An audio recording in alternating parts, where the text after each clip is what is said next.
আল্লাহ তাআলার পবিত্র ঘর মসজিদে পবিত্র দিন জুমার দিনে আমাদেরকে আগে আগে আসার বসার কোরআন হাদিসের আলোকে কিছু কথা বলার তৌফিক দিচ্ছেন।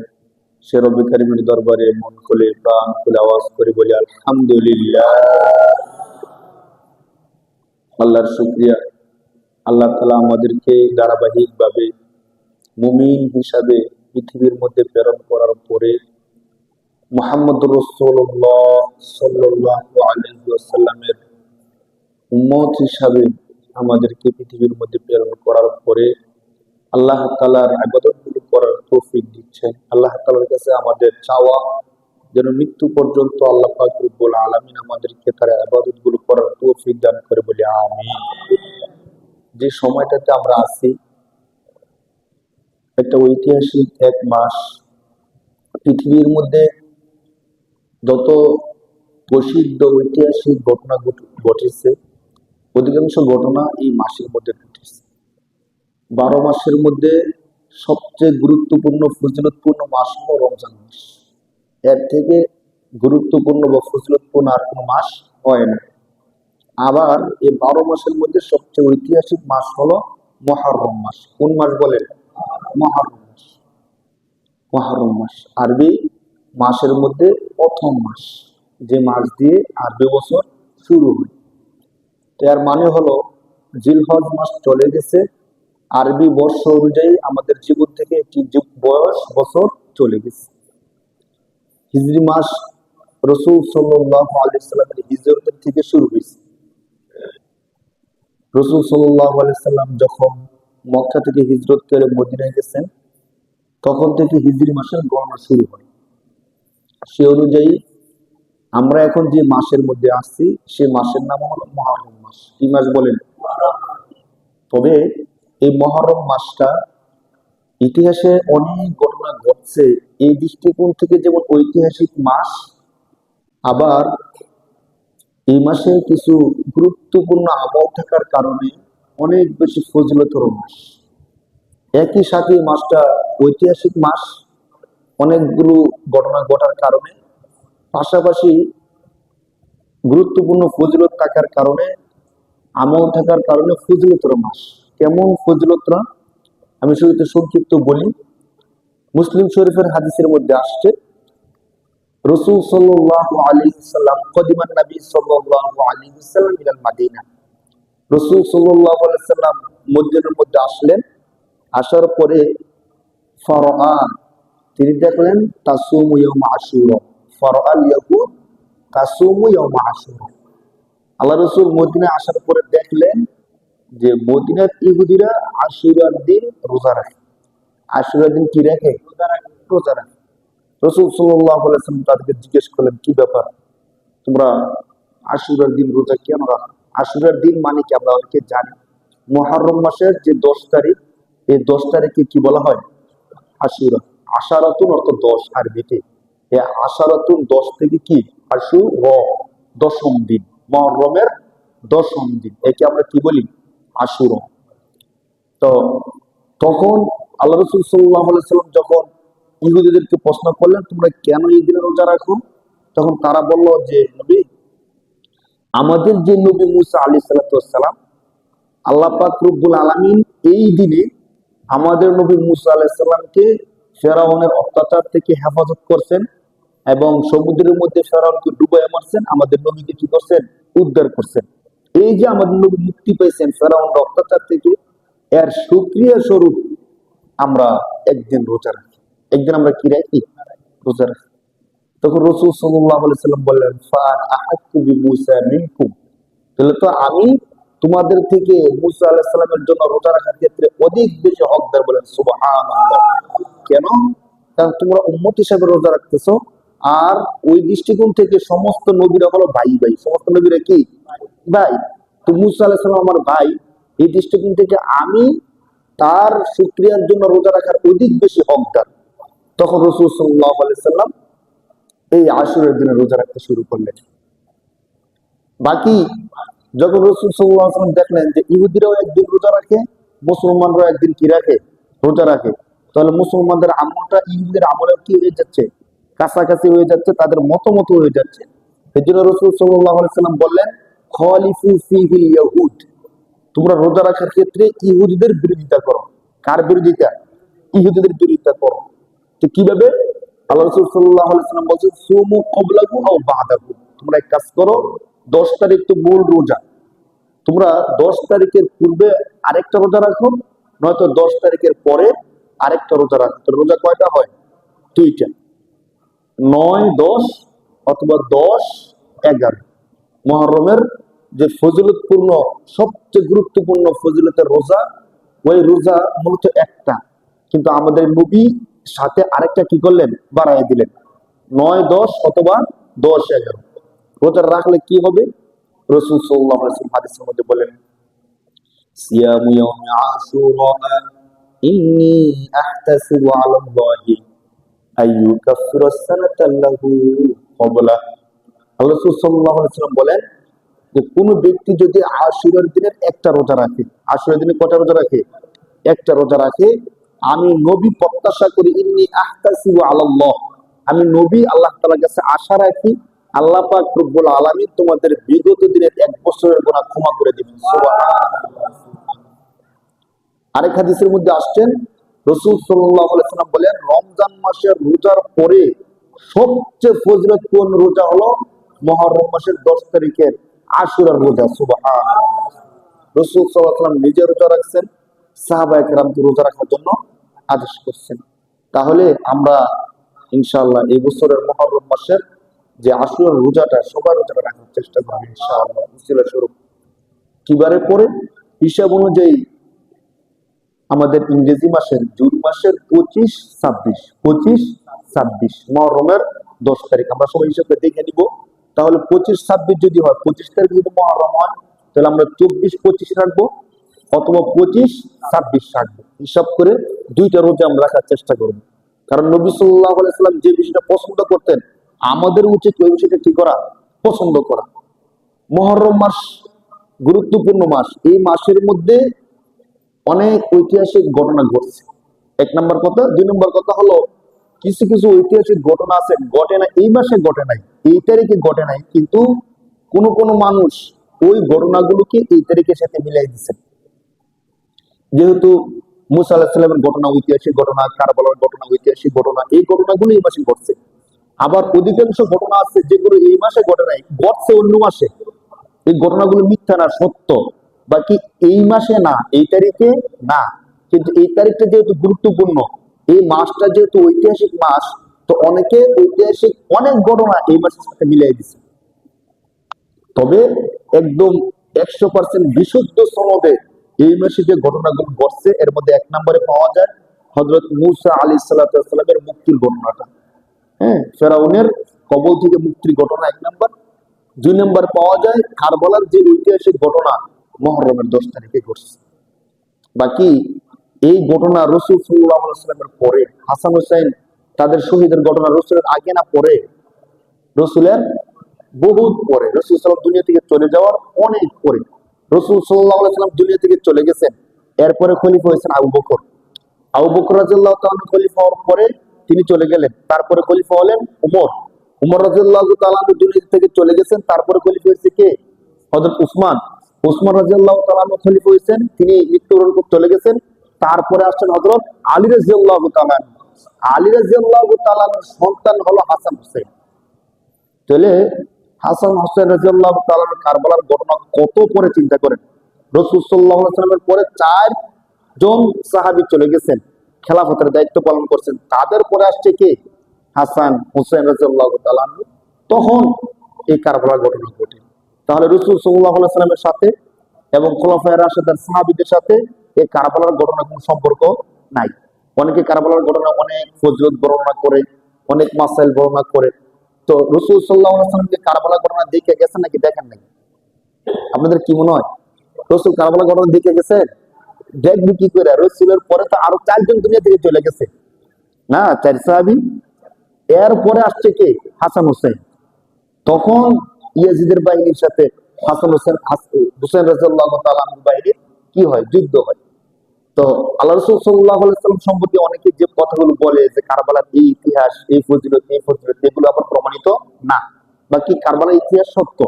ইয়াজিদ যে নির্মম ভাবে রাসূল সাল্লাল্লাহু আলাইহি সাল্লামের প্রিয় নাতি হোসেন রাদিয়াল্লাহু তাআলা আনহু এবং তার পরিবারকে জুলুম করে নির্মম ভাবে শহীদ করছে, এই ঘটনা 100 থেকে 100% কি সত্য। এই ক্ষেত্রে ইয়াজিদ যে জালেম ছিল এটা কত পার্সেন্ট সত্য বলেন? 100% সত্য। হযরত হোসেন রাদিয়াল্লাহু তাআলা আনহু যে মাজলুম ছিলেন এটা 100% সত্য। বাকি এই ঘটনা রাসূল সাল্লাল্লাহু আলাইহি ওয়াসাল্লাম দেখছেন নাকি দেখেন নাই? দেখেন নাই, কারণ রাসূলের অনেক পরে এই ঘটনা ঘটছে। তো আরো কিছু কিছু রিওয়ায়াত পাওয়া যায় যে এই মাসের এই দিনে এই ঘটনাগুলো ঘটছে। কেউ কেউ বলছেন আল্লাহ পাক রব্বুল আলামিন হযরত আদম আলাইহিস সালামকে এই দিনে সৃষ্টি করছেন। কেউ কেউ বলছেন হযরত আদম আলাইহিস সালামের তওবা আল্লাহ তাআলা এই দিনে কবুল করছেন। আরো অনেকগুলো ঐতিহাসিক ঘটনা সম্পর্কে বলা হয়, কিন্তু বিশুদ্ধ সূত্রে দুইটা পাওয়া যায়, মুসা আলাইহিস সালামের ঘটনা এবং কারবালার ঘটনা। আর ফজিলত সম্পর্কে বুখারী এবং মুসলিমের হাদিস পাওয়া যায়। রাসূল সাল্লাল্লাহু আলাইহি ওয়াসাল্লাম বলেন, কোন ব্যক্তি যদি মুহররমের 10 তারিখ আশুরার দিনে রোজা রাখে আল্লাহ তাআলা তার পিছনের 1 বছরের গুনাহ ক্ষমা করে দেবেন। সুবহানাল্লাহ। 100% সহিহ হাদিস, বুখারী এবং মুসলিমের মধ্যে এই হাদিস পাওয়া যায়, বিশেষ করে মুসলিম শরীফের মধ্যে। তো হযরত আদম আলাইহিস সালাম দুনিয়াতে আসছেন, আল্লাহর কাছে তওবা করছেন, তওবা আল্লাহ তাআলা কবুল করছেন। বিষয়টা কি ছিল? আদম আলাইহিস সালাম কেন তওবা করতে হলো? কি এমন কাজ করছেন যে কাজের কারণে দীর্ঘ একটা সময় আল্লাহ তাআলা আদম আলাইহিস সালামের তওবা কি করেন নাই? গ্রহণ করেন নাই। কোন কোন ঐতিহাসিকগণ বলছেন 300 থেকে 350 বছর পর আল্লাহ পাক রব্বুল আলামিন আদম আলাইহিস সালামের তওবা কি করছেন? কবুল করছেন। বিষয়টা কি ছিল? কোন এক সপ্তাহে আমরা এক জুমার মধ্যে আদম আলাইহিস সালামের শুরু দিকের কথাগুলো বলছিলাম। যেহেতু আমরা সবাই হযরত আদম আলাইহিস সালামের সন্তান, আমরা কার সন্তান ভাই?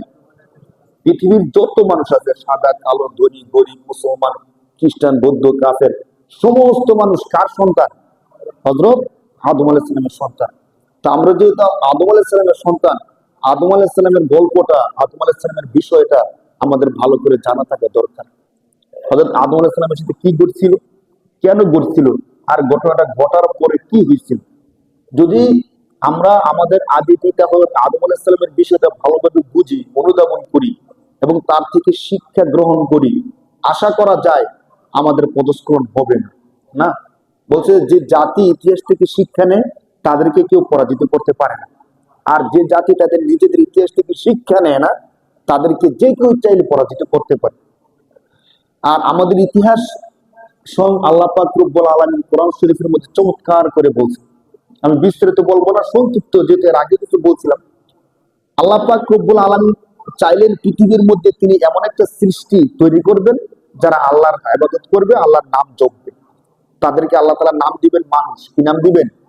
ফেরেশতাদের সাথে পরামর্শ করলেন, আমি পৃথিবীর মধ্যে আমার প্রতিনিধি খলিফা মানুষ তৈরি করতে চাই যারা আমি আল্লাহর ইবাদত করবে। ফেরেশতারা বলল যে আল্লাহ, যদি আপনার ইবাদতের জন্য হয় তাহলে আপনি মানুষ সৃষ্টি করেন না, আমরা তো আপনার ইবাদত সব সময় করি, দিন রাত সব সময় করতেছি। আল্লাহ বললেন, ইন্নী আ'লামু মা লা তা'লামুন। ফেরেশতারা, আমি আল্লাহ যা জানি তোমরা তা জানো না। আল্লাহ তৈরি করলেন আদম আলাইহিস সালামকে। পৃথিবীর যে আল্লাহ তাআলা আদম আলাইহিস সালাম তৈরি করার আগে পৃথিবী তৈরি করছেন, এমন রিওয়ায়াত আছে। পৃথিবীর যে ভূপৃষ্ঠের যে মাটি আছে, মাটির নির্যাস থেকে আদম আলাইহিস সালামকে তৈরি করছেন। মাটির নির্যাস মানে যত মাটি আছে পৃথিবীর উপরিভাগের, মাটির উপরিভাগের যে প্রথম রংটা, এই সমস্ত রংগুলোকে একত্রিত করে আল্লাহ তাআলা আদম আলাইহিস সালামকে তৈরি করছেন। যার কারণে দেখবেন মানুষ একজনের চেহারা আরেকজনের চেহারার সাথে কি হয় না, মিলে না। কেউ কালো, কেউ সাদা, কালোর মধ্যে আবার হাজার হাজার রং, সাদার মধ্যে আবার হাজার হাজার কালার। মানে একজনের সাদা সুন্দর, এই জন্য আরেকজনের সাদা সুন্দর, এই দুইটা কালার কি মিলতেছে? এমনকি পৃথিবীর মধ্যে কেউ হয়েছে, ধর আমার বাবা অনেক সাদা সুন্দর, তো আরেকজনের বাবাও সাদা সুন্দর, এই জন্য আমি আমার বাবারে বাবা না বললে ভুলে আরেকজনের বাবারে বাবা বলে দিছি। এমনকি হয়েছে কারো যে আমার বাবা যেমন সাদা সুন্দর, তার বাবাও কি সাদা সুন্দর, এই জন্য আমি ভুলে বুঝতে পারি না কোনটা আমার বাবা, তারে বাবা বলে দিচ্ছে, এমন হয়। আবার আমার সন্তান কালো, আরেকজনের সন্তানও কি কালো, তা আমি বুঝতে না পেরে তার সন্তানরা আমার সন্তান মনে করে বাড়িতে নিয়ে আসছি। এমনকি কারো ঘটনা ঘটে? ঘটে না। যদি সাদা, যদিও কালো, এরপরে একটা ভিন্নতা আল্লাহ তাআলা রাখছেন। দেখেন কত কোটি কোটি মানুষ, তাদের মধ্যে একজনের ফিঙ্গারের সাথে অন্য কারো ফিঙ্গার মিলতেছে না। যে ফিঙ্গার দিছে তাকে ফিঙ্গার আবার দিতে হয় পাসওয়ার্ড খোলার জন্য। অন্য কারো ফিঙ্গার 1000 বার চেষ্টা করলে কি আল্লাহ তাআলা শুধু এতটুকু মধ্যে কি এমন জিনিস দিয়ে দিছে বলে যে কারোর সাথে মিলে না, কারণ না কারোর সাথে মিলার কথা কোনো না কোনো এক দিক থেকে মিলে না, চেহারা মিলে না, কোনো না কোনো এক দিক থেকে একটা না একটা ডিফারেন্স আছেই আছে। আমরা কেউ দেখলে বলতে পারি সে আমার খালাতো ভাই, সে আমার মামাতো ভাই, সে আমার বাবা, সে আমার চাচা। না, ধরেন 20 বছর পরে আসার পরেও কিন্তু আমি আমার বাবারে আমার চাচারে ভুলে যাই, যেন চেহারা তো মনে করতে পারতেছি না, আরেকজনকে বাবা ডেকে দিছে, এমন কিন্তু হয় না। আল্লাহ তাআলা কি এক কাজ করছেন, আদম আলাইহিস সালামকে সারা পৃথিবীর মাটির যে নির্যাস, ওই নির্যাস থেকে আদম আলাইহিস সালামকে সৃষ্টি করছেন, যার কারণে তার সন্তানদের এত রং বেরো। সৃষ্টি করার পরে আল্লাহ পাক রব্বুল আলামিন ফেরেশতাদেরকে একটা প্রশ্ন করলেন, ফেরেশতারা পারল না। আদম আলাইহিস সালামকে প্রশ্ন করলেন, আদম আলাইহিস সালাম পারলেন। আমি সংক্ষিপ্ত বলি, সমস্ত ফেরেশতাদেরকে বললেন উসজুদু লি আদম, তোমরা আদমকে কি করো, সিজদা করো।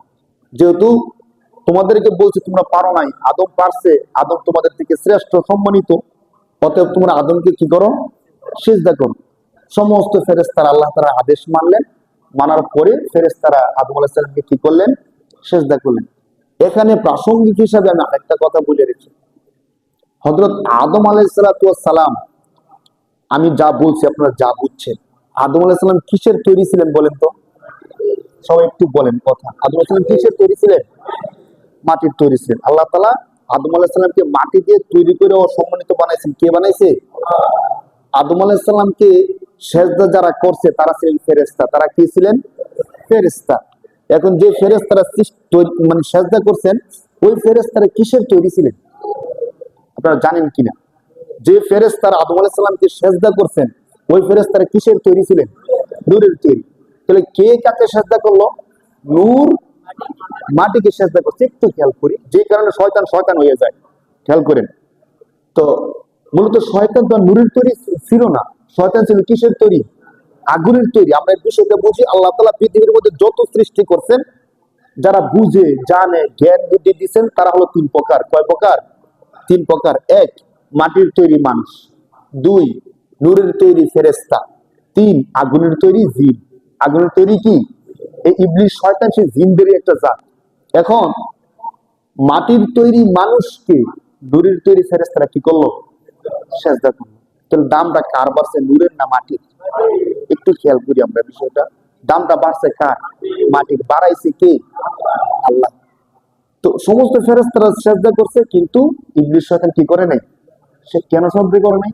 সে বলতেছে আল্লাহ, মাটির তো দাম কম আর আগুনের দাম বেশি, না তো উচিত ছিল এই মাটি আমাকে সেজদা করবে, আদম কি করব?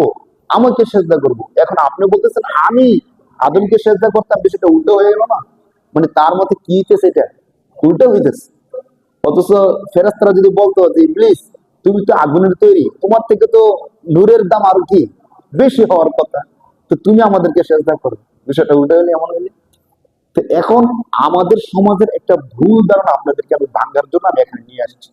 আমাদের সমাজে অনেক মানুষ এখনো এমন আছে যারা আমাদের নবী মুহাম্মদুর রাসূলুল্লাহ সাল্লাল্লাহু আলাইহি ওয়াসাল্লামকে মানুষ বলতে নারাজ। কি বলতে নারাজ বলেন? তারা বলেন, আপনারা শুনছেন অথবা শুনবেন অথবা কেউ না কেউ বলবে আপনাদেরকে যে আমাদের নবী মানুষ না। আপনারা কেউ শুনছেন কিনা এই কথাটা? মানে এখনকার সময়েও আমি অনেকের কাছে শুনছি, বিশেষ করে আমাদের কুমিল্লা অঞ্চলে, তারা বলে যে আমাদের নবী মুহাম্মদুর রাসূলুল্লাহ কি না, মানুষ না। কেন এই কথাটা বলে? তারা এই কথাটা এই জন্য বলে, দেখে যে আমরা তো মাটির তৈরি মানুষ, কত গুনাহ করি, কত অপরাধ করি, মারামারি, কাটাকাটি, গালাগালি, হিংসা, বিদ্বেষ, মিথ্যা, এই গুণগুলো মাটির মধ্যে। গুণগুলো কার মধ্যে বলেন? মাটির। যারা নূরের, তাদের মধ্যে কি এমন মারামারি, কাটাকাটি, হানাহানি আছে বলেন? নাই। মানে তাদের ধারণাটা আপনাদেরকে একটু আমি স্পষ্ট করি ছোট্ট করে।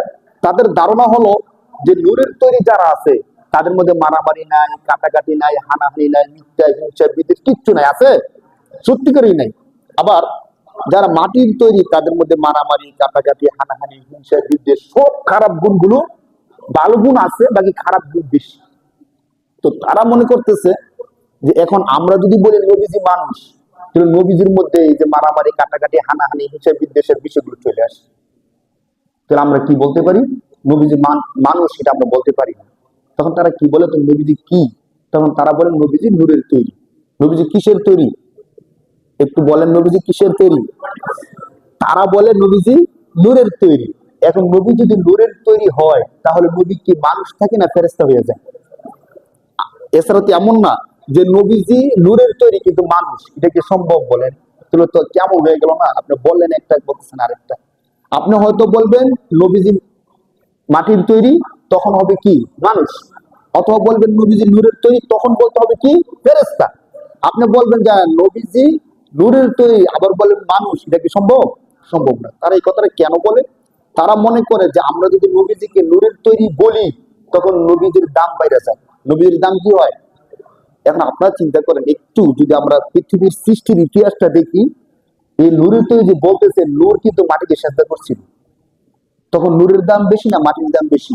আল্লাহ তো মাটির দাম বাড়াই দিয়েছেন শুরুতে।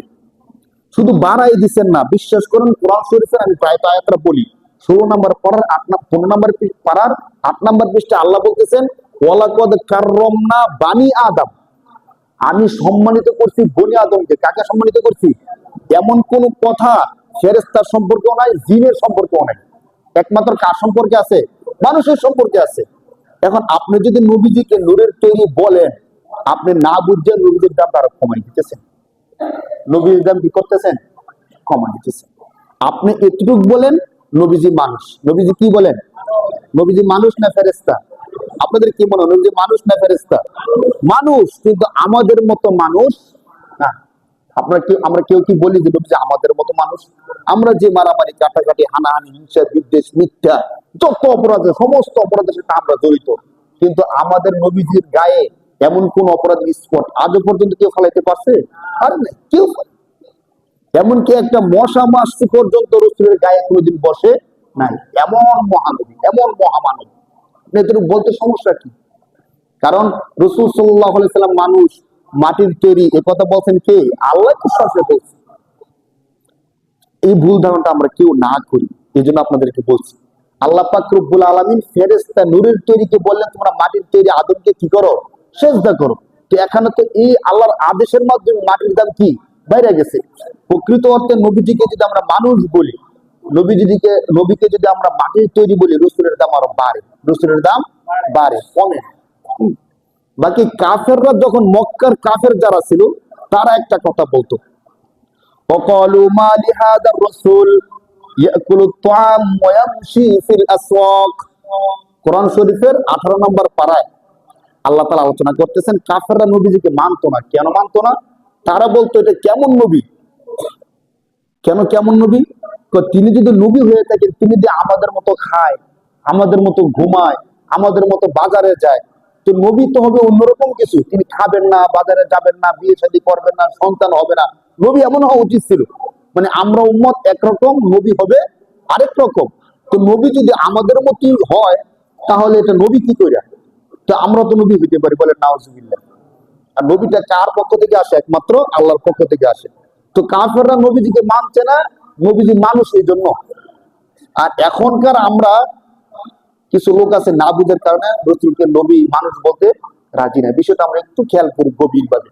বাকি আল্লাহ রসুল সাল্লাল্লাহু আলাইহি সাল্লাম মানুষ ছিলেন। কি ছিলেন বলেন? প্রমাণ কি? প্রমাণের তো কোনো দরকার নাই। রসুল সাল্লাল্লাহু আলাইহি সাল্লাম যখন উহুদের যুদ্ধে শরীক ছিলেন, রসুলের গায়ে যখন আঘাত করা হয়, রসুলের গায়ে থেকে রক্ত পড়ছিল নাকি আলো পড়ছিল? রসুলের শরীর থেকে রক্ত পড়ছে, লাল রক্ত। এমন কথা আপনারা শুনছেন নাকি শুনেন নাই? তো রসুল যদি মাটির তৈরি না হইয়া নূরের তৈরি হতো, তো রক্ত কোত্থেকে পড়ে না? বিষয়টা রসুল সাল্লাম খাবার খাইতে কি খাইতো না বলেন? বিয়ে শাদী করছেন কি করছেন না? সন্তানাদি ছিল কি ছিল না? ছিল না। তো ফাতেমা রাদিয়াল্লাহু আনহা কোত্থেকে আসলো না? তো যারা ফেরেশতা তারা কি বিয়ে শাদী করে? নূরের তৈরির কি বিয়ে শাদী করার কোন দরকার আছে? শুধু মানে অনেক দলিল দিলে কিচ্ছুর দরকার নাই। শুধু এতটুকু বলেন, যারা নূরের তৈরি তারা বিয়ে শাদী করে কিনা? কয় না। খাবার দাবার খায় কিনা? কয় না। তারা ঘুমায় কিনা? ঘুমায় না। তাদের কোনো জৈবিক চাহিদা আছে? কয় না। তো আমাদের নবীর এগুলো ছিল কি ছিল না? বলেন ছিল কি ছিল না? আল্লাহ রসুল শুধু বিয়ে করছেন নাকি 9টা স্ত্রী ছিল? নয়টা স্ত্রী ছিল, সন্তানাদি ছিল, সংসার ছিল, পরিবার ছিল, খাবার দাবার খাইতো, ঘুমাইতো, সবকিছু করতো কি করতো না বলেন? এরপরও কি বলা যায় যে নবী নূরের তৈরি? এটা কি বলা যায়? শুধু আপনারা মনে করতেছেন এই বিষয়টা সিম্পল, সিম্পল না। কোন কোন এলাকায় এমন আছে নবী নূরের তৈরি নাকি মাটির তৈরি, দুই দল দুই বিভক্ত হইয়া মারামারি কাটাকাটি পর্যন্ত করে। এই দল কেন নবীকে মাটির তৈরি বললো, ওই দল নবীকে কেন নূরের তৈরি বললো, অথচ এটা কোনো বিষয়ই না। কবরে যাওয়ার পরে ফেরেশতা প্রথম কি জিজ্ঞেস করবো যে তোমাদের নবী মাটির তৈরি নাকি নূরের তৈরি, এই প্রশ্নটা করবে বলেন? ধরেন নবী মাটির তৈরি হলে আমি জান্নাতি, আর নবী নূরের তৈরি হলে আমি জাহান্নামী, এমন কিছু আছে? নবী যেই যার তৈরি হোক, তৈরি করছে কে? আমরা যদি কোনো দ্বন্দ্ব বাদ দিয়ে বলি যে আল্লাহ নবীকে তৈরি করছে, আল্লাহ ভালো জানে কি দিয়ে তৈরি করছে, আমরা মারামারি করার দরকার নাই, নবী কি বলছে ওইগুলো আমরা আমল করি না। মানে তাদের আলোচনা, তাদের কথাবার্তা সবকিছু আপনাকে গেলে প্রথম প্রশ্ন করবা নবী নূরের তৈরি আপনি মানেন কি মানেন না? যদি বলেন মানেন, তাহলে ঠিক আছে আপনি আমাদের দলে, আজ না নবী নূরের তৈরি মানি না, আপনি এখান থেকে বের হয়ে যান। এই সমাজে আপনার স্থান নাই, এমন সমাজ বহুত সমাজ আছে। আল্লাহ তাআলা আমাদের সবাইকে বুঝার তৌফিক দান করুক বলে আমিন। আদম আলাইহিস সালামকে আল্লাহ তাআলা সৃষ্টি করলেন, ফেরেশতাদেরকে সিজদা করতে বললেন, ফেরেশতারা সিজদা করলো। শুধুমাত্র একজন যে ফেরেশতাদের সাথে ছিল সে সিজদা করে নাই, তার নাম কি বলেন? ইবলিস। তার নাম কি? ইবলিস। সে সিজদা করলো না। সিজদা না করার কারণ কি ছিল? আমরা কোরআন থেকে একটু শুনি, সংক্ষিপ্ত আকারে কোরআনে যা আছে আমরা তাই একটু বলার চেষ্টা করবো আজকে। দেখেন আল্লাহ পাক রব্বুল আলামিন সরাসরি ইবলিসকে প্রশ্ন করলেন, ক্বালা মা মানাআকা আল্লা তাসজুদা ইয আমারতুক। শয়তান, আমি আল্লাহ আদেশ করার পরে তুমি কেন সিজদা করলা না? আরো অনেক আয়াতের মধ্যে আল্লাহ তাআলা এই বিষয়গুলো বলছেন। কোরআন শরীফের অনেক আয়াতের মধ্যে এই গল্প আল্লাহ বলছেন। আরেক আয়াতের মধ্যে আল্লাহ বলছে যে যাকে আমি আল্লাহ নিজ হাতে তৈরি করলাম তুমি তাকে কেন সিজদা করলা না? সুবহানাল্লাহ। তাহলে আদমকে কে তৈরি করছে বলেন? আল্লাহ বলতেছেন খলাকতু বিয়াদাইয়া, আমি আল্লাহ নিজের হাতে আদমকে তৈরি করছি। সুবহানাল্লাহ। ফেরেশতাকে আল্লাহ নিজের হাতে তৈরি করছে, জিনকে আল্লাহ নিজের হাতে তৈরি করছে, এমন কোন কথা আজও পর্যন্ত আমরা শুনিনি। একটু ধাপে ধাপে বিষয়গুলো চিন্তা করেন। কোরআনের এক আয়াতের মধ্যে আল্লাহ বলছেন আমি বনি আদমকে সম্মানিত ঘোষণা করছি, অথচ বনি আদম ছাড়া ফেরেশতা এবং জিন আরো কিন্তু দুইটা জাতি আছে, তাদেরকে সম্মানিত ঘোষণা করছেন কি করছেন না? কোরআন হাদিসের কোথাও কোনো কথা নাই। এরপরে আল্লাহ তাআলা বলছেন এই আদমকে আমি আল্লাহ নিজের হাতে তৈরি করছি। আদম আমাদের আদি পিতা, আদম আমাদের কি? তো আমাদের বাবাকে আল্লাহ নিজের হাতে তৈরি করছেন, এর অর্থ তো আমাদেরকে নিজের হাতে কি করছেন? তৈরি করছেন। তো ফেরেশতা এবং জিনকে আল্লাহ নিজের হাতে তৈরি করছেন নাকি কুন ফায়াকুন বলে তৈরি করছেন? আল্লাহ তাআলা এই কথাটা এখানে বলেন। আল্লাহ তাআলা শয়তানকে বলতেছে, শয়তান, যাকে আমি নিজের হাতে তৈরি করলাম তুমি তাকে কেন সিজদা করলা না? আমি আল্লাহ আদেশ করলাম সিজদা করতে, এরপরও তুমি কেন সিজদা করলা না? আদম তখন শয়তান কি বলছে দেখেন, কোরআন শরীফের ৮ নম্বর পারা সূরাতুল আরাফ এর ১১ নম্বর পৃষ্ঠা থেকে শয়তানের কথাগুলো আসছে। শয়তান বলতেছে ক্বালা আনা খায়রুম মিনহু খলাকতানি মিন নারি ওয়া খলাকতাহু মিন তিন।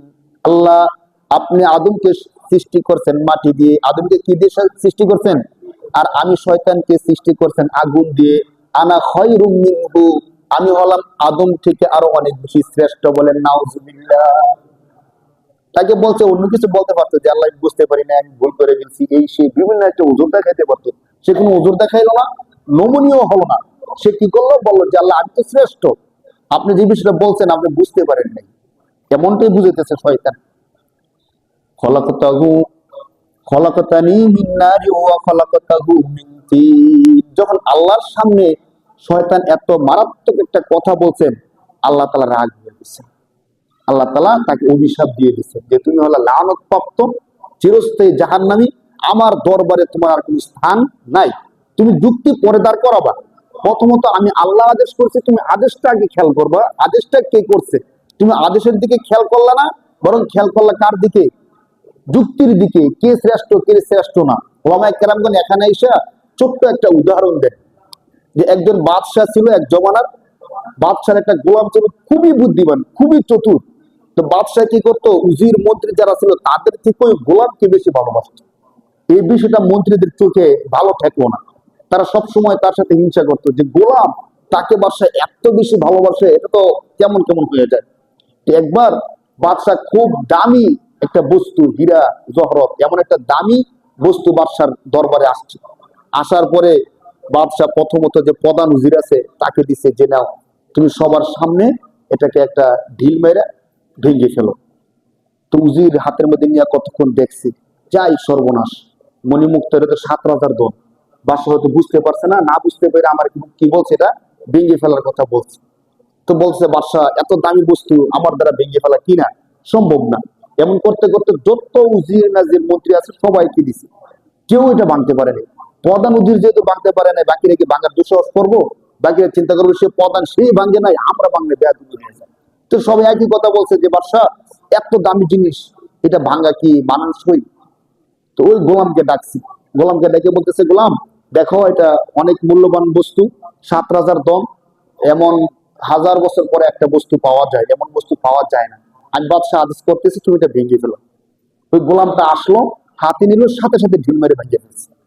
তুমি ভেঙে ফেলছো, সবাই তো অবাক যে আমরা কেউ বাংলাম না আর গোলাম ভেঙে ফেললো। তারা মনে করতেছে গোলাম মূর্খ মানুষ, বুদ্ধি কম, তো ভাঙবেই। সবাই অবাক হইয়া তাকাই দিয়েছে গোলামের দিকে। তো বাদশাহ একটু অবাক হইয়া তাকে প্রশ্ন করলো, কি গোলাম, তোমার সামনে তোমরা দেখলা সমস্ত মন্ত্রী উজির কেউ ভাঙে নাই, আর তোমাকে আমি বললাম আর তুমি সাথে সাথে ভেঙে ফেললা? তুমি কি একটু চিন্তা করলাম না? আমি বলছি এটা 7,000 দন, 1000 বছর পরে একটা পাওয়া যায় মণিমুক্তা, এমনি পাওয়া যায় না, এরপরে তুমি ভেঙে ফেললে ব্যাপার কি? এর মূল্য কি তুমি বুঝতে পারো নাই? তখন গোলাম বলতেছে বাদশাহ আপনি বলার পরে এটার মূল্য আমি 100% বুঝছি। আমি গোলাম মানুষ ঠিক আছে, কিন্তু এটার মূল্য বুঝি না বিষয়টা এমন না। আমি যখন এটা হাতে নিছি তখন আমি চিন্তা করতেছিলাম যে এটার মূল্য অনেক কোটি কোটি, কিন্তু আপনি যখন আদেশ করছেন আমার মনে হয়েছে এই কোটি কোটি থেকে আপনার আদেশটা আমার কাছে 1000 গুণ বেশি। সুবহানাল্লাহ। কারণ এখানে মূল্যবান একটা জিনিস আরেক পাল্লায় রাখছে আপনার আদেশ। তো আমি দেখলাম যে আপনার আদেশটা আমার কাছে কি সবচেয়ে বেশি ইম্পর্টেন্ট, গুরুত্বপূর্ণ বিষয়টা এখানেই। তো অন্য উজির মন্ত্রীরা বুঝতে পারছে যে কেন বাদশাহ গোলামকে এত ভালোবাসে। তো শয়তান যদি এই জিনিসটা খেয়াল করতো যে আমি আগুনের তৈরি আর উনি মাটির তৈরি, এই বিষয়টা তো পরে, কিন্তু আদেশ করছে কে? যত মূল্যবান হোক, যত দামি হোক, আল্লাহর আদেশটা আমার কাছে সবচেয়ে বড় হওয়া উচিত, ঠিক না বলেন? যদি আল্লাহর আদেশটাকে সে সবচেয়ে বড় মনে করতো তাহলে সে বলতো না আনা খয়রুম মিন, আমি তার থেকে শ্রেষ্ঠ। এই জন্য আল্লাহ তাআলা আদমকে এবং ফেরেশতাদেরকে এত বেশি ভালোবাসেন। সে তো সেজদা করলো না, আল্লাহর কাছে উদ্যত করলো, আল্লাহ তার রাগ হয়ে তাকে লানত দিলেন এবং বললেন ক্বালা ফাহাবিত মিনহা ক্বালা ফাহাবিত মিনহা ফামা ইয়াকুনু লাকা আন তাতাকাব্বারা ফিহা ফাখরুজ ইন্নাকা মিনাস সাগিরিন। আল্লাহ বললেন তুমি আমার দরবার থেকে বের হয়ে যাও, তোমার মতো লানতপ্রাপ্ত অভিশপ্ত লোক আমার দরবারে আর থাকার কোনো অধিকার নাই, বের হয়ে যাও তুমি। এখন খেয়াল করেন, যদি আমাদের কোনো শিক্ষক, আমাদের কোনো মুরব্বী, আমরা কোনো অপরাধ করি, অপরাধ করার পরে রাগ করে বলে তুমি ঘর থেকে বের হয়ে যাও, আমার বাবা বললো ঘর থেকে বের হয়ে যা আর আমার ঘরে আসবি না, তখন আমরা দুই কাজ করতে পারি। হয়তো রাগ করে ঘর থেকে বের হয়ে যাব, নয়তো বাবার পায়ে ধরে কি চাবো, ক্ষমা চাবো যে বাবা আমি বুঝতে পারি নাই, যা করছি ভুল হয়ে গেছে, আমার কি করে দেন, মাফ করে দেন। তো যারা অভিভাবক থাকে, বাবা থাকে, তারা কিন্তু বেশি রাগ দেখায় কেন? যাতে সে আমার কাছে ছোট হয়, নত হয়, ক্ষমা চায়।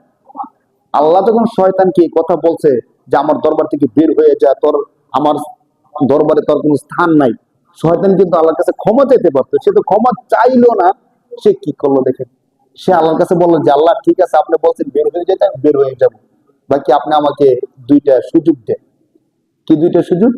এক নাম্বার, আপনি আমাকে কিয়ামত পর্যন্ত হায়াত দেন। কিয়ামত পর্যন্ত কি দেন? হায়াত দেন। দুই নম্বরে বনি আদমের রগ রেশায় চলার মতো আমাকে ক্ষমতা দেন। আচ্ছা, তো আল্লাহ বলতেছে বনি আদমের রগ রেশায় ক্ষমতা দিলে, চলার ক্ষমতা দিলে, কিয়ামত পর্যন্ত হায়াত দিলে তুমি করবা কি? দেখেন শয়তান কি করছে। আল্লাহর সাথে যত কথাগুলো শয়তানের হয়েছে সবগুলো কথা আল্লাহ কোরআন শরীফের মধ্যে কোট আর কোট সবকিছু বলে দিচ্ছে। এর থেকে স্পষ্ট আর কোন কিছু হতে পারে না। শয়তান আল্লাহর কাছে ক্ষমতা দিয়েছে কয়টা? দুইটা। কয়টা ক্ষমতা দিয়েছে ভাই? একটা হলো কিয়ামত পর্যন্ত হায়াত দেন, দ্বিতীয় হলো বনি আদমের রগ রেশায় আমি যেন রক্তের মতো প্রবাহিত হতে পারি এমন একটা ক্ষমতা আমাকে দেন। আল্লাহ তাআলা বলেন ঠিক আছে তোমাকে ক্ষমতা দিলাম, কিন্তু ক্ষমতা দিন করবা কি? এখন শয়তানে বলতেছে কি করবো দেখেন, قال فبما أغويتني لأقعدن لهم صراطك المستقيم। এর আগের দুইটা শর্ত কিন্তু কোরআন শরীফে আল্লাহ বলতেছেন, ক্বালা ফাহবিত ক্বালা আনযিরনি ইলা ইয়াউমি ইবআসুন, কিয়ামত পর্যন্ত আমাকে হায়াত দেন। এই কথাগুলো বলার পরে আল্লাহ যখন বললেন তোমাকে সুযোগ দিলাম, তখন শয়তান বলতেছে আল্লাহ আপনি যে আমাকে সুযোগ দিয়েছেন আমি কি করব শুনেন। ফাবিমা আগওয়াইতানি লাকুদান্না লাহুম সিরাতাকাল মুস্তাকিম। এক নাম্বার, আল্লাহ যার কারণে আমি শয়তান হইলাম, যার কারণে আমি কি হইলাম, কার কারণে শয়তান হয়েছে বলেন তো? আদম আলাইহিস সালামকে সিজদা না করার কারণে শয়তান হয়েছে, তার রাগটা গিয়ে পড়ছে আদমের উপর। জি, আদমকে সিজদা না করার কারণে আমি শয়তান হইছি। আল্লাহ লাকুদান্না লাহুম সিরাতাকাল মুস্তাকিম, এ বনি আদমের যে সিরাতে মুস্তাকিম, জান্নাতে আসার যে সহজ রাস্তা, এই রাস্তার মধ্যে আমি শয়তান বসে থাকবো। এই রাস্তার মধ্যে আমি শয়তান কি করবো বলেন? বসে থেকে করবা কি? শয়তান বলতেছে সুম্মা লাআতিয়ান্নাহুম মিন বাইনি আইদিহিম ওয়া মিন খালফিহিম ওয়া আন আইমানিহিম ওয়া আন শিমালিহিম। বলতেছে আল্লাহ এই তাদের রাস্তার মধ্যে বসে থেকে আমি শয়তান তাদের ডান দিক থেকে ধোঁকা দিব। কোন দিক থেকে ধোঁকা দিব? যদি সে না শুনে বাম দিকে ফিরা যায়, আমি বাম দিকে গিয়ে ধোঁকা দিব। যদি সে না শুনে সামনের দিকে চলে যেতে চায়, সামনে গিয়ে আমি তাদের কি দিব? যদি সে আমার দোকান না শুনে পিছনে ফিরে যেতে চায়, আমি তাদের পিছনে গিয়ে ধোঁকা দিব। বলেন নাউজুবিল্লাহ। আর কোন দিক বাকি আছে? শয়তান কয় দিক থেকে ধোঁকা দেওয়ার কথা বলছে বলেন? 4 দিক থেকে। আর কোন দিক আছে? না। ডান দিক থেকে ধোঁকা দিবে না শুনলে বাম দিকে, বাম দিক থেকে ধোঁকা দিবে না শুনলে সামনে থেকে, সামনের দিকে না শুনলে পিছনের দিকে, পিছনের দিকে গিয়ে সে কে দিবে? সে নিজে বলতেছে সুম্মা লাআতিয়ান্নাহুম মিন বাইনি আইদিহিম ওয়া মিন খালফিহিম ওয়া আন আইমানিহিম ওয়া আন শামাইলিহিম। এই যে আমি ধোঁকা দিব, তার আত্মবিশ্বাসটা কত বেশি দেখেন।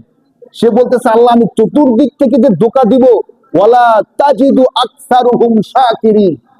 আল্লাহ আমার এই ধোঁকা দেওয়ার ফলে অধিকাংশ আদমের সন্তান দেখবেন আপনার কৃতজ্ঞতা, আপনার সম্মান, আপনার মর্যাদা তারা আদায় করবে না। এই ঘোষণা দিচ্ছেন কে? শয়তান। এই ঘোষণা কে দিছে বলেন? আল্লাহ আমি ধোঁকা দেওয়ার পরে আপনি দেখবেন আপনার অধিকাংশ বান্দারা আপনার কথা শুনবে না। শুনবে কার কথা? আমি শয়তানের কথা শুনি। শুধু এতটুক না, 23 নম্বর পাড়ায় গিয়ে আল্লাহ তাআলা বলতেছেন, সে আল্লাহ তাকে সুযোগ দেওয়ার পরে সে বলতেছে কলা ফাবি ইজ্জাতিকা লা উগভিয়ান্নাহুম আজমাইন। হে আল্লাহ আপনার সামনে দাঁড়ায় আমি বলতেছি আপনার ইজ্জতের কসম, ফাবি ইজ্জাতিকা, হে আল্লাহ আপনার ইজ্জতের কসম, লা উগভিয়ান্নাহুম আজমাইন, আদমের সব সন্তানরে আমি শয়তান গুমরা কইরে ছাড়বো। বলেন নাউজুবিল্লাহ। এই ঘোষণা দিয়ে আসছে কে? চিন্তা করে দেখে। আজকে যে আমরা নামাজ পড়তে আসি না, রোজা রাখি না, হ্যাঁ দিনের কাজগুলো করি না, এগুলোর পেছনে সবচেয়ে বড় অবদান কার? শয়তানের। কার অবদান বলেন? বাকি শয়তানে আল্লাহর কাছে বলে আসছে যে আমি বনি আদমের কারণে নষ্ট হয়েছি, আমি তাদেরকে নষ্ট করেছি। আমাদের মানুষের মধ্যে অনেকে জিদ করে, রাগ করে যে অমুক দলের কারণে, অমুকের কারণে আমি আজকে নষ্ট হয়েছি, জেল হয়েছি, জেল থেকে বের হয়ে এলে 14 পৃষ্ঠে আমি শেষ করেছি। এমন রাগ করে না? শয়তান এর থেকে বেশি রাগ করছে। রাগ করার পরে সে আল্লাহর সামনে এই কথাগুলো বলতেছে, কিন্তু আল্লাহ বলছে ঠিক আছে, ক্বালা ফাখরুজ মিনহা মাযমুমান মাদহুরা। তুমি তো এই কথা বলছো, আমার কাছে তওবা তো করো নাই, বরং আর ক্ষমতা দেখাইতেছো, আমার দরবার থেকে তুমি বের হয়ে যাও। শোনো, তুমি শয়তান যে শয়তানি করছো, তোমার মতো এমন যারা শয়তানি করবে, আমি আল্লাহর ইবাদত করবে না, তোমার কথা শুনবে, আল্লাহ তাআলা নিজে বলতেছেন লামান তাবিআকা মিনহুম লামলা আন্না জাহান্নামা মিনকুম আজমাইন।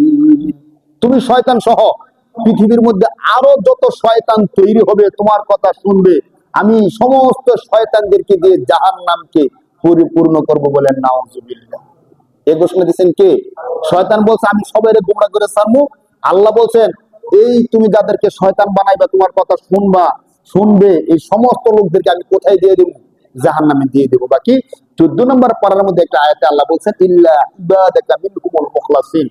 আল্লাহ আমি ধোঁকা দেবো ঠিক, যারা একনিষ্ঠভাবে আপনি আল্লাহর কথা শুনবে, যারা এককভাবে আপনি আল্লাহকে মালিক হিসেবে মানবে, আমি তাদেরকে ধোঁকা দিব না। আল্লাহ বলছেন যারা আমাকে অনুসরণ করবে, আমার কথা মতো চলবে, তুমি শয়তান যত চেষ্টাই করো তোমার চেষ্টার কোনো কাজ হবে না। এই জন্য ওলামায়ে কেরামগণ বলছেন যে শয়তান মানুষকে ধোঁকা দিতে দিতে গুমরা বানাইতে বানাইতে একটা পর্যায়ে নিয়ে যায়। ওই লোকটা যখন কোন আলেমের কথা শুনে, কোরআনের কোন আয়াত শুনে, আল্লাহর দিকে আবার দাবিত হয়, মসজিদের মধ্যে আইসা চোখের পানি ছেড়ে আল্লাহকে সেজদা করে আর বলে যে আল্লাহ আমি যা করছি বুঝতে পারি না, ভুল করছি, আল্লাহ তাআলাকে সেজদা করার সাথে সাথে আল্লাহ তাআলা তার পিছনের সমস্ত গুনাহগুলো ক্ষমা করে দেয়, বলেন সুবহানাল্লাহ। তখন শয়তান তার কপালের মধ্যে মাটি ছুটতে ছুটতে পিছনে দৌড়ে চলে যায় আর বলে আফসোস, আমার এত বছরের পর বছরের সাধনা সবকিছু ধ্বংস হয়ে গেল। ঠিক কিনা বলেন?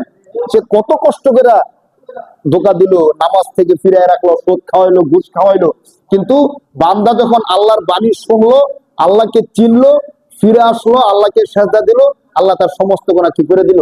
ক্ষমা করে দিল। আল্লাহ রাসূল হাদিসের মধ্যে বলতেছেন, আত-তাইবু মিনাজ যামবি কামাল্লা যামবালা, বনি আদমের মধ্যে যারা গুনাহ করে তারা যদি আল্লাহর কাছে তওবা করে তারা এমন মাসুম হয়ে যায় যেন জীবনে কোনো গুনাহ করে নাই। সুবহানাল্লাহ। এজন্য আমরা যদি কখনো গুনাহ করি আমাদের উচিত কি করা বলেন? তওবা করা। কি করা বলেন? অনেকে মনে করে এখন তওবা করব, আর কিছু সময় যাক, আরেকটু সময় হোক, আরেকটু বৃদ্ধ হোক, আরেকটু কিছু হই, ছেলে মেয়ে বিয়ে শাদী দেই, তখন তওবা করে একবারে মসজিদে চলে আসবো। তখন পর্যন্ত সময় পাওয়া যাবে এমন কোন গ্যারান্টি আছে ভাই? বলেন আছে? শয়তান গুমরা করছে আদমকে, বনি আদমকে গুমরা করতে করতে এখনকার সমস্ত অপরাধগুলো করাইতেছে। এখন মূল গল্পটা আমরা বলতেছিলাম, শয়তান যখন আল্লাহর দরবার থেকে চলে আসে তখন সে সুযোগ নিয়ে আসছে না, আল্লাহর কাছে তওবা করেই নাই আর সুযোগ নিয়ে আসছে। সুযোগ নিয়ে আসার পরে সে সর্বপ্রথম ধোঁকা কাকে দেয়? আমাদের আদি পিতা আদম আলাইহিস সালামকে ধোঁকা দেয়।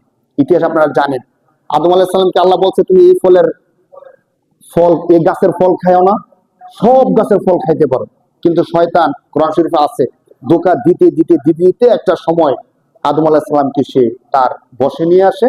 আদম আলাইহিস সালাম ওই গাছের ফল খেয়েছেন। আল্লাহ পাক রব্বুল আলামিন নারাজ হয়ে যান। নারাজ হওয়ার ফলে আল্লাহ তাআলা আদম এবং হাওয়াকে পৃথিবীর মধ্যে প্রেরণ করেন। পৃথিবীর মধ্যে আসার পরে তারা কান্নাকাটি করতে থাকেন, আল্লাহর কাছে তওবা করতে থাকেন, তওবা করতে থাকেন।